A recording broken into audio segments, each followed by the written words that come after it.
Now, under the $200 price point, when it comes to budget smartphones, you normally got to take what you could get. But what if I told you I found one with a 50 megapixel sensor that also has a pro mode and the camera app?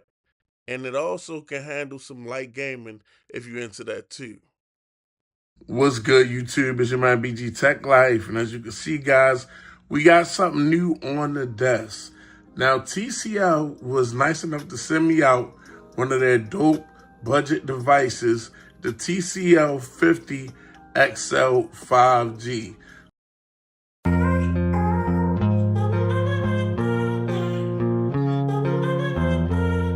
You know, I love a good budget device. And I like to take my time and look at some budget devices and showcase some budget devices because these are some of the easiest devices, of course, for my subscribers and for folks to get their hands on. I mean, it's nice to have a $2,000 phone or $1,800 foldable, but at times I like to look at the devices that's an easy pickup, that's not too hard on the budget, and this is one of these devices. Now, when you actually get a device in this price range, and this device is a device you could catch under 200 bucks, I'll put the best link I could find in the description. It's nice when these devices actually have something nice to offer. Now, as you can see, I got the TCL 50 XL, guys, and it's in a slate gray. A dope look. If you look out back, guys, it's got a nice build to it. It's also got a sandstone type finish with a gradient slate gray color. I think it's dope. And we got a camera island here, guys, that feature multiple types of lenses so you can get multiple types of shots. It actually reminds me of the camera array of one of my favorite flagships. Now, the build on this device, guys, like I said, is nice and solid. Sometimes when you get actual budget devices, at times they feel hollow. This one has a very classy look to it. It's nice and solid. It doesn't feel like it's bending in or the build is actually flexing. And we got sides that actually match the rest of the device, guys, with kind of like a chamfered edge to it. As you can see, almost like a chamfered brush metal, faux brush metal looking edge. Very nice looking device here. As you can see on the right side, we have our volume rocker and our power button, which also doubles as a fingerprint scanner that we will get into. Okay, now out front is one of the things I really like about this device, guys. I like how it's got the hole punch notch for the selfie camera, which is 32 megapixels. We'll get into that a little later.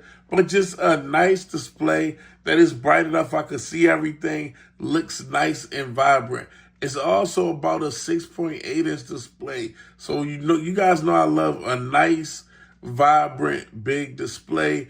And the bezels, of course, there will be some bezels on a budget device, but at the same time, guys, the bezels are pretty symmetrical. So when bezels are symmetrical, they okay with me. It's not too much, especially on a device at this price point. We got to think when I'm talking about some of these features that this is actually under $200 price point. But you also have to remember, this is just not a nice, big, vibrant display, but this display is actually 120 hertz.